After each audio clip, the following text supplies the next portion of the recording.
आज प्रधानमंत्री मोदी संभल गए, कल की मंदिर का शिलान्यास किया। संभल में सबसे ज्यादा मुस्लिम आबादी है। आसपास की लोकसभा सीट में भी मुस्लिम वोटर्स की संख्या ज्यादा है, लेकिन मोदी योगी ने एक बार भी मुसलमानों की बात नहीं की। इसके बावजूद मोदी को मुस्लिम सीट जीतने का विश्वास है। संभल के लिए मोदी का फॉर्मूला है क्या? अमरोहा और मुरादाबाद में ऐसा क्या होगा जो बिना मुस्लिम वोट के मोदी जीत जाएंगे? अखिलेश अभी सीट शेयरिंग में अटके हैं। मोदी मुस्लिम सीट जीतने का फॉर्मूला बना चुके हैं। जनवरी से अब नए काल चक्र की शुरुआत हो चुकी है। कल की धाम भारतीय आस्था के एक और विराट केंद्र के रूप में उभर कर सामने आएगा। साल की प्रतीक्षा के बाद आज ये अवसर आया है। कई ऐसे अच्छे काम हैं जो कुछ लोग मेरे लिए ही छोड़ करके चले गए हैं। 1000 वर्षों तक भारत के लिए एक नई यात्रा का शुभारंभ हो रहा है। यही समय है, सही समय है। प्रधानमंत्री मोदी संभल में थे। 50% मुस्लिम आबादी वाले संभल में कल की मंदिर का शिलान्यास कर रहे थे। धर्म और आस्था की बात कर रहे थे। इसका इम्पैक्ट 45% वाली मुस्लिम सीट मुरादाबाद और 30% मुस्लिम वोटर्स वाले अमरोहा में जरूर पड़ा। यूपी में बीजेपी के लिए 3 सबसे मुश्किल सीटें हैं, संभल, मुरादाबाद और अमरोहा। यहां पर बिना मुस्लिम वोट के जीतना असंभव कहा जाता है। ये इलाके समाजवादी पार्टी के गढ़ हैं। मुस्लिम वोट की वजह से कभी यहां पर कांग्रेस की सियासत चलती थी। लेकिन क्या मोदी के पास बिना मुस्लिम वोट के संभल जीतने का फॉर्मूला है? क्या बिना मुसलमान समर्थन के मुरादाबाद जीता जा सकता है? क्या बिना मुस्लिम वोट बैंक को तोड़े अमरोहा में कमल खिल सकता है? ऐसा हो सकता है। 24 में ऐसा होगा। इस बात को लेकर मोदी कॉन्फिडेंट हैं। योगी को भी पूरा विश्वास है। योगी ने अपने भाषण में 3 बार संभल, मुरादाबाद और अमरोहा का जिक्र किया। ये संभल क्षेत्र हम सब जानते हैं। यहां पर खेती किसानी के साथ ही इस पूरे क्षेत्र के विकास को लेकर के यहां की कारीगरी और हस्तशिल्प को भी प्रधानमंत्री मोदी जी ने आगे बढ़ाने का काम किया। पीएम विश्वकर्मा योजना के माध्यम से जो पहले यहां पर तकनीक नहीं थी, आज कॉमन फैसिलिटेशन सेंटर बना करके संभल जनपद के अंदर भी बटन बनाने की परंपरागत व्यवस्था को नई तकनीक के साथ जोड़ करके 1 डिस्ट्रिक्ट 1 प्रोडक्ट और पीएम विश्वकर्मा के माध्यम से आज वह भी वैश्विक मंच पर चीन को प्रतिस्पर्धा दे रहा है। मुरादाबाद का ब्रास का आइटम हो या अमरोहा का ढोलक, यह एक नई पहचान के साथ आगे बढ़ रहा है। ऐसा कैसे हो सकता है? मोदी योगी किस फॉर्मूले पर काम कर रहे हैं? इसको समझने के लिए संभल, अमरोहा और मुरादाबाद की चुनावी हिस्ट्री देखनी होगी।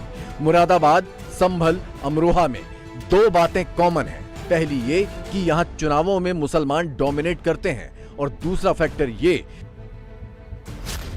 कि 2019 में बीजेपी 3 सीटें हारी थीं और 2014 में 3 सीटें जीती थीं। 19 में संभल समाजवादी पार्टी ने जीती, मुरादाबाद में भी अखिलेश जीते और अमरोहा में मायावती को जीत मिली। 14 में क्या हुआ था, 19 में क्या हुआ और 24 में क्या होगा?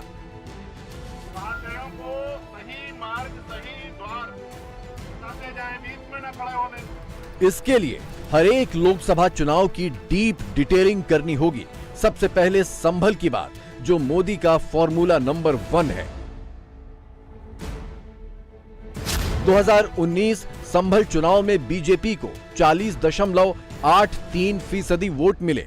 14 में वोट प्रतिशत 34.08 था, यानी 2019 में ग्राफ 6% बढ़ा, लेकिन हार मिली। इस हार की सबसे बड़ी वजह मायावती और अखिलेश यादव का गठबंधन था। यादव वोट प्लस मुस्लिम वोट प्लस दलित वोट, संभल में 1.5 लाख यादव हैं, करीब 8.5 लाख मुस्लिम और 3 लाख एससी वोटर्स हैं।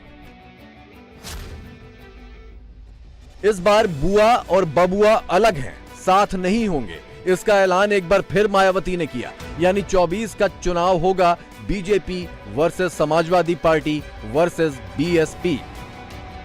कांग्रेस और समाजवादी पार्टी का गठबंधन अभी कंफ्यूजन की स्टेज पर है, यानी अलग अलग लड़ेंगे। मुस्लिम वोट बटेगा तो जीतेगी बीजेपी।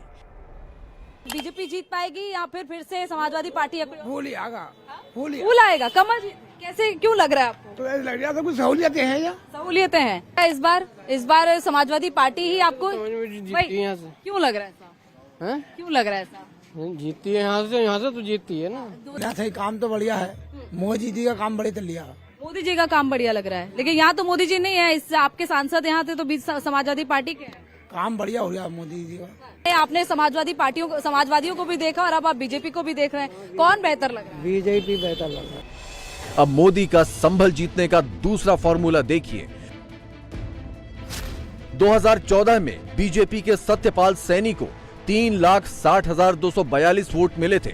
दूसरे नंबर पर समाजवादी पार्टी को 3,55,068 वोट मिले। दोनों के वोट का अंतर 5,174।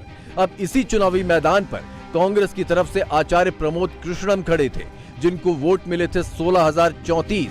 यानी कांग्रेस का हाथ, समाजवादी पार्टी की टोपी एक साथ होती तो नतीजा कुछ और होता। माननीय श्री नरेंद्र मोदी जी संभल में सभी मोदी संभल आचार्य प्रमोद कृष्णम के न्योते पर गए। आचार्य को मोदी अच्छे लगने लगे तो कांग्रेस ने पार्टी से निकाल दिया, लेकिन प्रमोद कृष्णम अब मोदी के साथ हैं, संभल से चुनाव भी लड़ सकते हैं।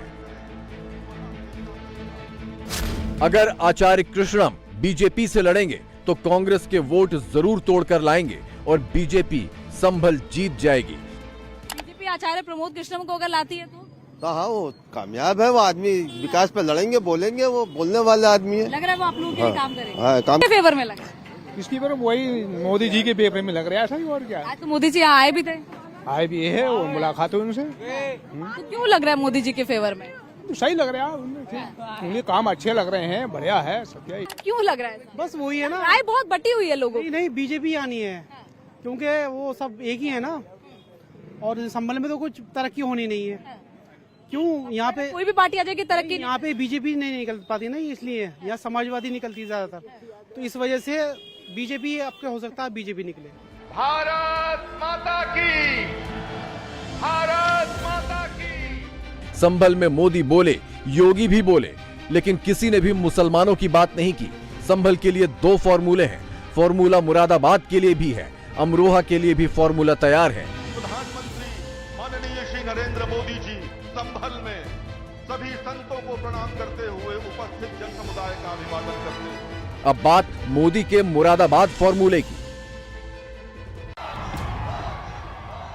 और अब बात मोदी के मुरादाबाद फॉर्मूले की। मुरादाबाद में करीब 45% मुसलमान हैं, जिनकी संख्या 8,80,000 वोटर्स हैं। 2,90,000 यादव हैं, 1,80,000 जाटव वोटर्स हैं, 4,30,000 वाल्मीकि वोटर्स हैं, जो मुरादाबाद का गेम चेंजर हैं।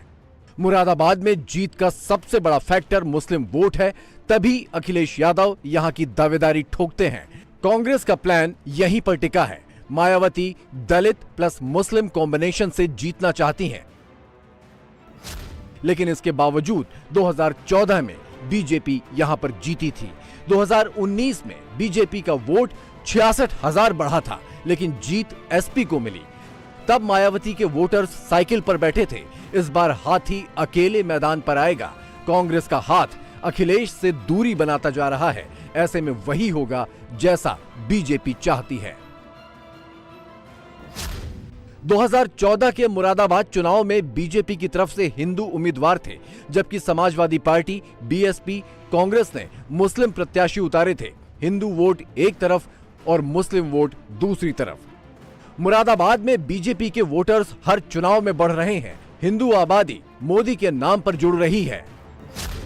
2009 में बीजेपी को 2,52,176 वोट मिले, 2014 में 4,85,224 और 2019 में 5,51,416।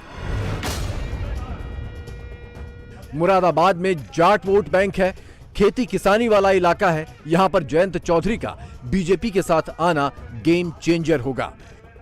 मुरादाबाद से अयोध्या की दूरी करीब 500 किलोमीटर है, लेकिन अखिलेश और राहुल गांधी का राम मंदिर नहीं जाना मुरादाबाद के हिंदुओं के बीच सबसे बड़ा टॉपिक है। आपने राम मंदिर का फंक्शन देखा ना, धूमधाम से हुआ, देखा ना? उसमें आपने किसी दलित को देखा? आपकी राष्ट्रपति, हमारी राष्ट्रपति आदिवासी है, उनको अंदर नहीं आने दिया। उनका चेहरा देखा आपने? किसी वहां पे किसान का चेहरा देखा? मजदूर का देखा? पिछड़े वर्ग के आपने लोग देखे वहां पे? नहीं। अदानी देखा? उसके बच्चे देखे? अंबानी देखा? उसके बच्चे देखे? सारे बिजनेस वाले देखे? नरेंद्र मोदी देखे? तुम्हारा हिंदुस्तान है ही नहीं। तुम्हारा काम भारत माता की जय, तुम्हारा काम जय श्री राम, उनका काम पैसे गिनने का। राम लहर सिर्फ मुरादाबाद में नहीं है, अमरोहा में भी राम राम गूंज रहा है। अमरोहा के लिए भी मोदी का फॉर्मूला रेडी है। संभल से योगी ने अमरोहा के ढोल की बात की। यहां पर 24 में बीजेपी का विजयी ढोल बजे, इसकी रणनीति तैयार है। अमरोहा ने हर किसी को जीत का मौका दिया। अमरोहा किसी एक पार्टी का गढ़ नहीं रहा। कांग्रेस से लेकर आरएलडी तक यहां सबने जीत दर्ज की। 3 बार बीजेपी भी अमरोहा जीत चुकी है। इसी बात की सबसे ज्यादा टेंशन अखिलेश यादव को है, क्योंकि 2019 वाला फॉर्मूला अब इतिहास बन चुका है। 24 का चुनाव महत्वपूर्ण है, संविधान बचाने का चुनाव है, इस देश के भविष्य को बचाने का चुनाव है, गंगा जमुनी तहजीब को बचाने का चुनाव है, भाईचारा बचाने का चुनाव है और समाजवादी लोगों की जिम्मेदारी सबसे बड़ी है, क्योंकि सबसे ज्यादा धोखा भारतीय जनता पार्टी ने अगर किसी को दिया है तो वो गरीबों को दिया है।